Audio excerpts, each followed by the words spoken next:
Hi guys, welcome to lecture number 24 of for microeconomics. और आज के इस लेक्चर के अंदर हम केनेजियन थ्योरी का जो टू सेक्टर मॉडल है उसके बारे में डिस्कशन स्टार्ट करेंगे। इससे पहले वाले लेक्चर्स के अंदर हमने टू सेक्टर मॉडल और थ्री सेक्टर मॉडल के अंदर इनकम डिटर्मिनेशन कैसे की जाती है, वो इक्विलिब्रियम लेवल ऑफ इनकम को कैसे निकाला जाता है एज पर दी केनेजियन थ्योरी, हमने उसको कवर किया था। और आज के लेक्चर से हम फोर सेक्टर मॉडल को स्टार्ट करेंगे। मेरा नाम है सी अंकित चैन और इस वीडियो प्लेलिस्ट के अंदर हम माइक्रोइकोनॉमिक्स के टॉपिक्स को ब्रेक डाउन करते हैं स्मॉल डाइजेस्टेबल पार्ट्स के अंदर। तो चलिए आज का वीडियो स्टार्ट करते हैं।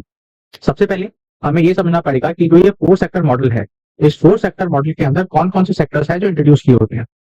सबसे पहले जैसे कि हमें पता है कि थ्री सेक्टर मॉडल की तरफ पढ़ के आए हैं। एक सेक्टर होता है हमारा हाउस होल्ड, दैट इज हम लोग इंडिविजुअल्स।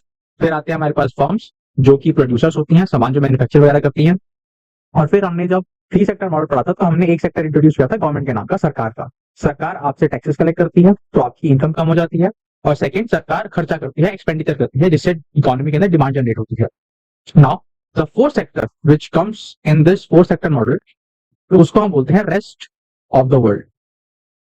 अगर आप हमारे पुराने लेक्चर्स को देखेंगे, स्पेशली जब हमने थ्री सेक्टर मॉडल को स्टार्ट किया था, तब हमने कहा था कि जो ये थ्री सेक्टर मॉडल है ये एक क्लोज्ड इकोनॉमी को रिप्रेजेंट करता है, क्योंकि जो भी ट्रेड है वो नेशन के अंदर अंदर हो रहा है। जो भी डिमांड जनरेट हो रही है या जो भी सप्लाई हो रही है वो एक कंट्री के अंदर हो रही है, उसके ज्योग्राफिकल बाउंड्रीज के अंदर हो रही है। लेकिन जैसे ही हम फोर सेक्टर मॉडल की बात करेंगे, देन फोर सेक्टर मॉडल आपका आते ही आपकी इकोनॉमी ओपन हो जाती है। So this is a prime model of a open economy, जहां पे आप अपने देश के बने हुए प्रोडक्ट को बाहर भेज रहे हैं और बाहर से बने हुए प्रोडक्ट देश के अंदर लेकर आ रहे हैं। Now whenever we open up our economy for foreign trade, what will happen? सबसे पहले आपको मिलता है फॉरेन ट्रेड, दैट इज जो कि आप बेसिकली पढ़ते हैं एक्सपोर्ट और इंपोर्ट के नाम का।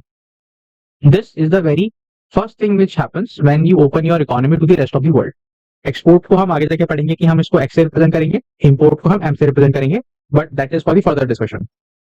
उसके बाद क्या होता है? ट्रेड तो होता ही है, उसके साथ साथ आपके पास कैपिटल इन्वेस्टमेंट भी आती है, जिसको हम कैपिटल फ्लो बोलते हैं। जैसे कि फॉरेन इन्वेस्टमेंट, हम फॉरेन इन्वेस्टमेंट को भी अलाउ करते हैं जब हम अपनी इकोनॉमी को ओपन अप करते हैं to the rest of the world. अब पैसा भी आ गया, गुड्स भी आ गए, लेकिन इसके साथ साथ लेबर फ्लो भी होता है। दैट इज आपकी कंट्री की जो पॉपुलेशन है जो एम्प्लॉयमेंट ढूंढ रही है वो बाहर जाती है, तो बाहर की फॉरेन रेमिटेंसेज आती हैं। सिमिलरली इंडिया के अंदर बाहर वाली कंपनीज आती हैं तो अपने साथ कुछ एम्प्लॉयज भी लेकर आती हैं। वो एम्प्लॉयज इंडिया में काम करते हैं और अपने साथ इकोनॉमी, अपने साथ अपने पैसे, कमाए हुए पैसे को इंडिया से बाहर लेकर जाते हैं, तो लेबर फ्लो भी होता है। And the fourth point is, जैसे कि कैपिटल फ्लो है, कैपिटल फ्लो तो इन्वेस्टमेंट की बात करता है, वैसे ही आपके पास फॉरेन बोरोइंग्स भी आती हैं, जो बेसिकली आपने पैसा उधार लिया है फॉरेन कंट्री से, फॉरेन बैंक से हो सकता है, फॉरेन इंस्टीट्यूट्स हैं जैसे कि फाइनेंशियल इंस्टीट्यूट, वर्ल्ड बैंक है, आईएमएफ है, सारी फॉरेन बॉडीज है। तो इनसे जो हम बोरिंग्स करते हैं या इनसे जो हम लेंडिंग करते हैं, वो भी क्या है, that also open ups when we introduce rest of the world in our economy. The problem with this type of thing is कि आपके पास इतने सारे फैक्टर्स हैं जो आपको कंसिडर करने हैं जब हम ओपन इकोनॉमी की बात करेंगे। बट अगर हमने सारे फैक्टर्स को एक साथ कंसिडर किया तो जो भी हमारा मॉडल है वो क्या हो जाएगा, कॉम्प्लिकेटेड हो जाएगा। और ये चीज तो हमें पता लग चुकी है कि जब भी हम किसी थ्योरी के अंदर, इकोनॉमिक्स के अंदर मॉडल जनरेट करते हैं, so we try to make that model as simple as possible.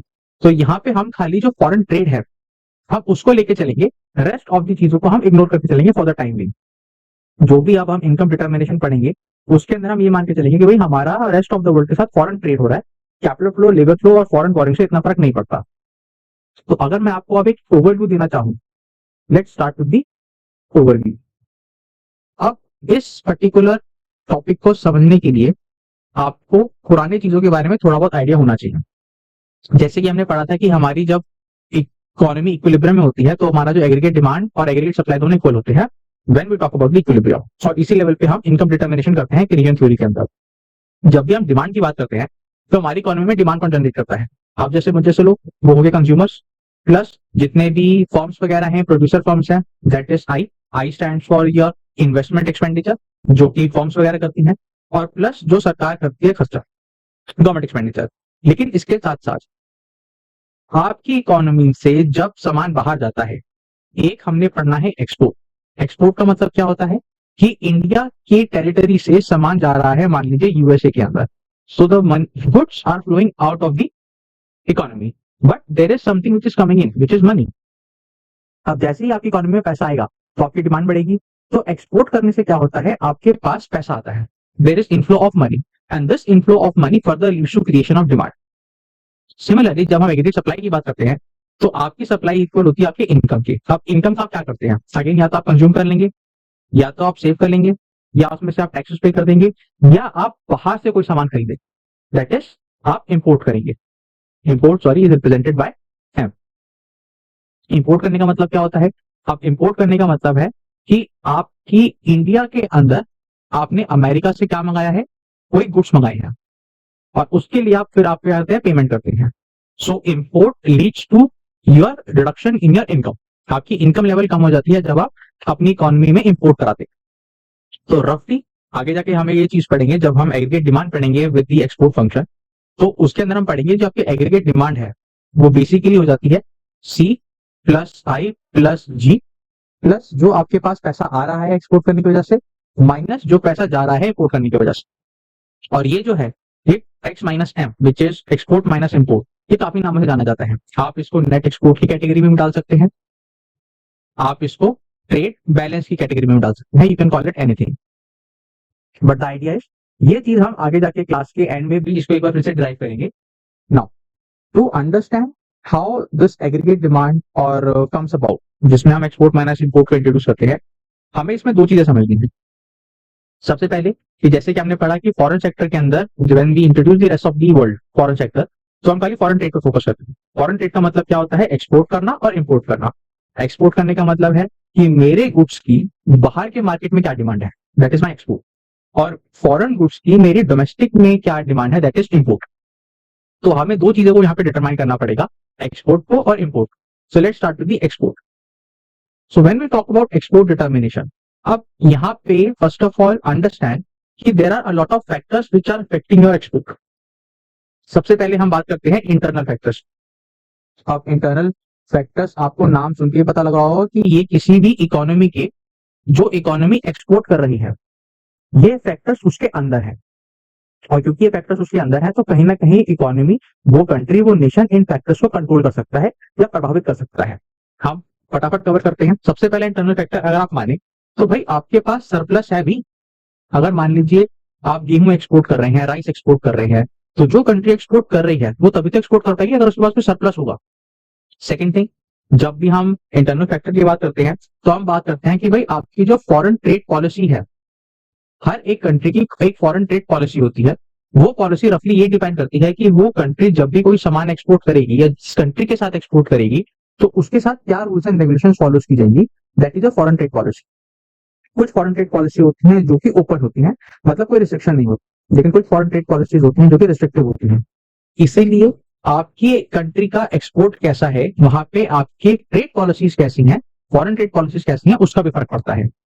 Then there are a lot of time we see कि जब भी कंट्रीज आपस में ट्रेड करती हैं तो वो आपस में एक एग्रीमेंट बना लेती हैं, एग्रीमेंट ऑफ ट्रेड पॉलिसी या agreement of foreign trade. Basically आप इसको बहुत नामों से जानते हैं।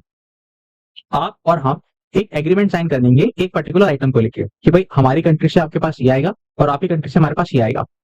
तो नाउ रादर देन अप्लाइंग दोस जनरल ट्रेड पॉलिसी रूल्स, हम उस एग्रीमेंट के ट्रेड रूल्स आपके ऊपर लगाते हैं। अगर आपकी कंट्री के साथ दूसरी कंट्री का एक एग्रीमेंट है, फॉरेन ट्रेड का एग्रीमेंट है, तो वो भी डिफाइन करता है कि आपके ट्रेडिंग पार्टनर्स के साथ एग्रीमेंट कैसा है।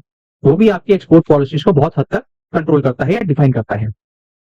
और फाइनली क्योंकि यहाँ पे जो ट्रेड है वो एक इंटरनेशनल लेवल पे हो रहा है, तो जो आपका कंपटीशन है वो भी डिफाइन करता है कि आपकी कंट्री का एक्सपोर्टिंग स्ट्रक्चर कैसा है। तो जो इंटरनेशनल कंपटीशन है दैट आल्सो डिफाइंस कि आपकी कंट्री के एक्सपोर्ट्स कैसे डिटरमाइन होते हैं। Now like we have internal factors, there are lot of external factors. अब ये एक्सटर्नल फैक्टर्स थोड़े से आपको सुनने में नहीं लग सकते हैं, लेकिन will go through them one by one.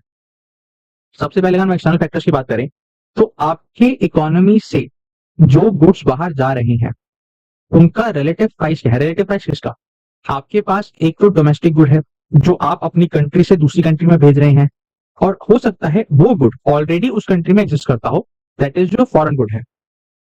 Now how your export is determined, आप यहां से मान लीजिए चावल भेज रहे हैं बासमती क्वालिटी का। अब हो सकता है अमेरिका के अंदर या यूरोप के अंदर या किसी और कंट्री के अंदर, जर्मनी वगैरह के अंदर, वहां पे भी ऑलरेडी बासमती राइस अवेलेबल है। क्वालिटी ऊपर नीचे हो सकती है, तभी शायद आप एक्सपोर्ट करा रहे हो, या हो सकता है उनकी डिमांड ज्यादा हो, उनके पास सरप्लस सप्लाई कम हो, तो तभी कंट्री बाहर से इंपोर्ट कराती है ना। अब इंडिया में जो डोमेस्टिक गुड एक्सपोर्ट हो रहा है बाहर, और वो गुड जिस भी मात्रा में, जिस भी क्वांटिटी में, जिस भी क्वालिटी में उस फॉरेन कंट्री में अवेलेबल है, जो कंट्री इंपोर्ट करा रही है, उन दोनों के बीच में जो रिलेटिव प्राइस है, उसके ऊपर भी आपका एक्सपोर्ट डिपेंड करता है। ऑब्वियसली कोई भी कंट्री ऐसा गुड तो एक्सपोर्ट नहीं कराएगी जो उसके यहाँ पे तो सस्ते में अवेलेबल है, लेकिन बाहर से आने में बहुत महंगा पड़ता है। इसीलिए जो रिलेटिव प्राइस है डोमेस्टिक गुड का, फॉरेन गुड का, वो बहुत मैटर करता है। दूसरी इंपॉर्टेंट चीज है प्राइस इलास्टिसिटी। अब प्राइस इलास्टिसिटी का मतलब हम देखते हैं, price elasticity of demand. Price elastic demand को अगर आपको समझना है तो आपको एक रिस्पॉन्सिवनेस समझना पड़ेगा कि अगर मेरे प्राइस में चेंज आता है तो उससे मेरी डिमांड पे क्या फर्क पड़ता है, और how does change in price impact the demand of that particular item. तो जब भी हम एक्सटर्नल फैक्टर की बात करते हैं तो हम ये देखते हैं कि भाई जो आप गुड एक्सपोर्ट कर रहे हैं, price elastic demand of exporting good, whatever goods which you are exporting, उस गुड की प्राइस इलास्टिक डिमांड कैसी है इन इंपोर्टिंग कंट्री। जो भी कंट्री आपसे गुड्स एक्सपोर्ट करा रही है तो उसके लिए तो इंपोर्ट माना जाएगा। उस इंपोर्टिंग कंट्री के अंदर उस गुड का प्राइस इलास्टिक डिमांड कैसा है, दैट इज कि उस इकोनॉमी के अंदर उस गुड्स के प्राइस चेंज होने की वजह से उस गुड के डिमांड पे क्या फर्क पड़ता है, उससे आपका एक्सपोर्टिंग भी फर्क पड़ता है। तीसरा भी इंपॉर्टेंट है। तीसरा आपका डिपेंड करता है इनकम लेवल पे, और ऑब्वियसली आपका नहीं, income level of importing country. जो कंट्री आपके यहां से गुड्स इंपोर्ट करा रही है उस कंट्री का इनकम लेवल क्या है। अगर इनकम लेवल अच्छा है तो इसका मतलब उस कंट्री के पास इंपोर्ट कराने के लिए पैसा भी होगा, तो वो पैसा वो इंपोर्ट पे खर्च कर सकती है। और दूसरा, इनकम के साथ साथ उस इनकम की इलास्टिसिटी भी देखी जाती है, इनकम इलास्टिसिटी ऑफ इंपोर्ट। इसका मतलब क्या है वो भी समझते हैं। बेसिकली आपकी इनकम में चेंज होने की वजह से आपके इंपोर्ट पे कितना चेंज आता है, उसको बोलते हैं income elasticity of import. That is the responsiveness of import in relation to the income. अब मान लीजिए जो कंट्री आपसे गुड्स इंपोर्ट करा रही है, उस कंट्री के अंदर इनकम लेवल क्या है वो आप तो कंट्रोल कर नहीं सकते, वो तो उस कंट्री की इकोनॉमी डिसाइड करेगी कि वहां पे पर कैपिटा इनकम कितनी है। और दूसरी चीज, उस कंट्री के अंदर अगर किसी इंडिविजुअल की इनकम में थोड़ा सा भी चेंज आता है तो वो अपने इंपोर्टिंग डिसीजन में क्या चेंज लेकर आएगा ये भी आप कंट्रोल नहीं कर सकते।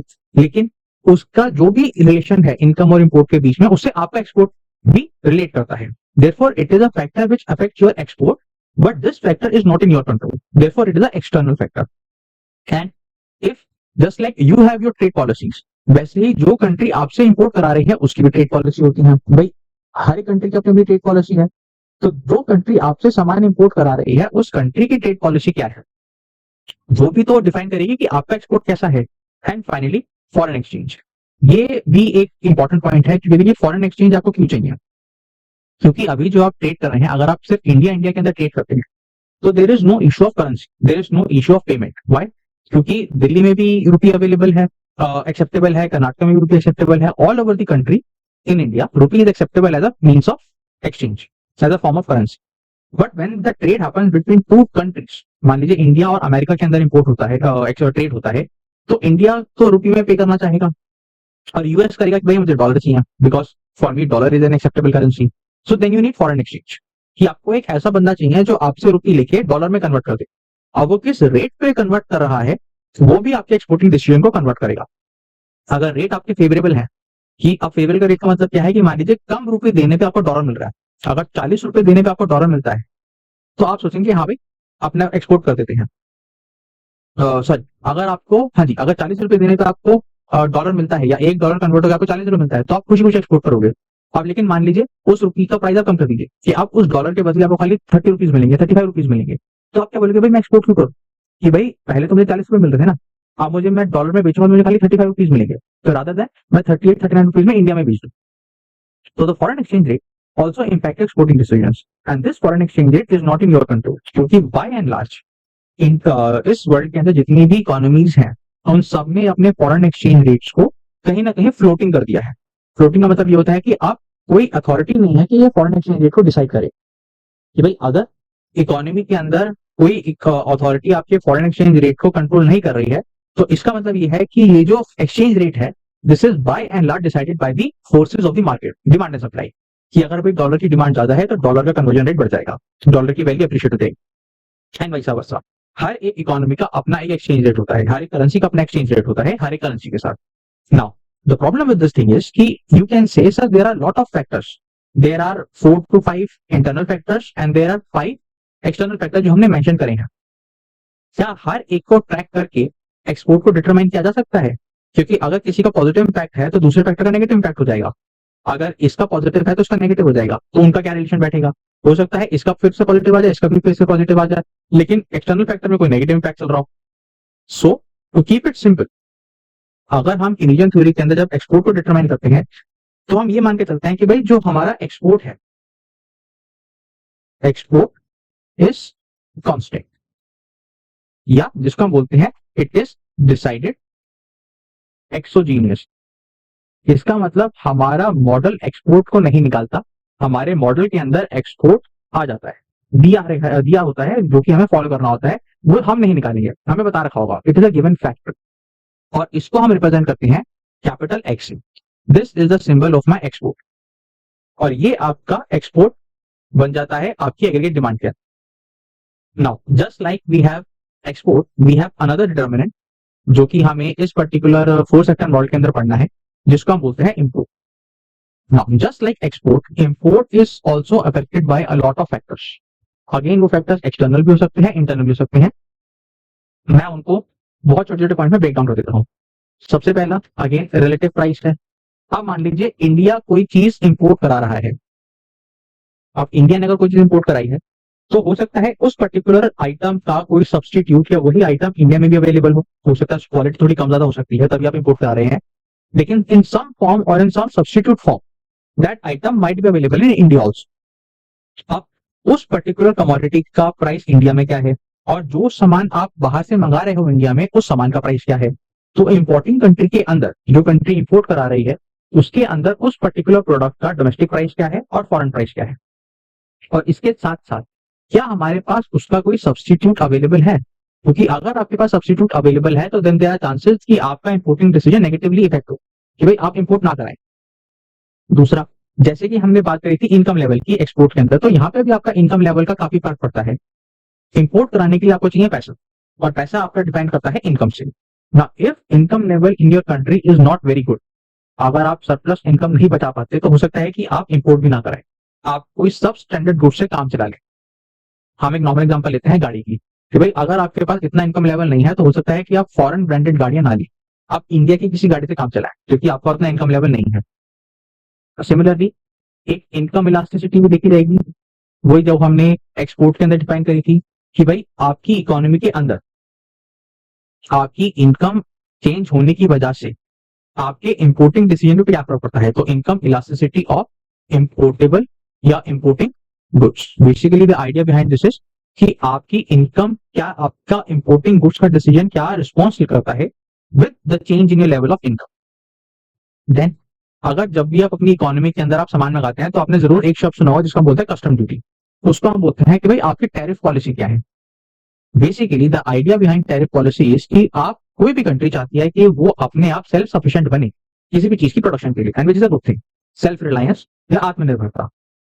लेकिन हो सकता है कि वो प्रोडक्ट आपकी कंट्री के अंदर ना बन पाए, आपके पास रिसोर्सेज अवेलेबल नहीं है, आपके पास टेक्नोलॉजी अवेलेबल नहीं है, so it might happen that you have to import those goods or you have to import those raw material, which is fine. Tariff policy is something कि भाई कोई भी दूसरी कंट्री इसका कोई नेगेटिव फायदा ना उठा पाए। China for example in 2000 early 2000 and let 2010 and 11 they used to dump a lot of their surplus item in Indian market, especially toys, electronic items. So what happened, आपकी कंट्री के अंदर तो कोई फोन बनाएगा ही नहीं, कोई टॉयज बनाएगा ही नहीं, कोई इलेक्ट्रॉनिक आइटम बनाएगा ही नहीं, क्योंकि चाइना से सस्ता माल अवेलेबल है। तो आप फिर टैरिफ पॉलिसी लेकर आते हैं कि भाई इक्विवेलेंस करने के लिए, इक्वालिटी लाने के लिए, कि भाई अगर फॉरेन का कोई टॉय आगे इंडिया में बिक रहा है तो वो इतना सस्ता भी ना बिके कि इंडियन टॉय मार्केट बर्बाद हो जाए, तो हम फिर उस चाइनीज टॉय के ऊपर टैरिफ लगा देते हैं, टैक्सेस लगा देते हैं, ड्यूटीज लगा देते हैं, ताकि ड्यूटीज लगने के बाद उसकी जो प्राइस है वो प्राइस आपके इंडियन टॉय के बराबर आ जाए। तो उससे भी आपका टैरिफ पॉलिसी या टैरिफ रेट भी बोल सकते हैं, और बेसिकली हम इंपोर्ट पॉलिसी की बात करेंगे, क्योंकि बाय एंड लार्ज इसको हम इंपोर्ट पॉलिसी ही बोलते हैं। टैरिफ पॉलिसी स्पेसिफिक होगी, रेट को लेकर होगी। देन इसके अलावा अब मान लीजिए आपका जो फॉरेन एक्सचेंज रेट है वो भी इस चीज को डिफाइन करता है कि भाई आप अगर बाहर से सामान मंगा रहे हैं तो आपको पे करना है। अगर छोटा एग्जांपल लेते हैं, आपको $1 मिलता है 40 रुपए देने पे और $1 मिलता है 45 रुपीज देने पे। तो जब आप 45 रुपीज लेके डॉलर लेंगे और फिर उस डॉलर को आप पे करेंगे अपने जो भी आपका सप्लायर है इंडिया के बाहर, तो आपको चीज महंगी पड़ेगी। इसको बोलते हैं डेप्रिसिएशन ऑफ रुपी। जब आपका कन्वर्जन रेट रुपए के टर्म्स में बढ़ जाता है, 40 रुपए से 45 रुपए हो गया, इसका मतलब नाउ यू हैव टू पे मोर रुपी टू गेट अ डॉलर। तो अगर इसको फिर हम बोलते हैं कि भाई इंपोर्ट महंगा हो गया, क्योंकि अब अगर मुझे $1 लेना है और वो डॉलर पे करना है तो मुझे 40 नहीं 45 रुपीज देने पड़ेंगे। तो foreign exchange rate also impact my importing decision. And finally which is also somewhat important कि जो कंट्री इंपोर्ट करा रही है उस कंट्री के जो कस्टमर्स हैं उनका टेस्ट और प्रेफरेंस कैसा है।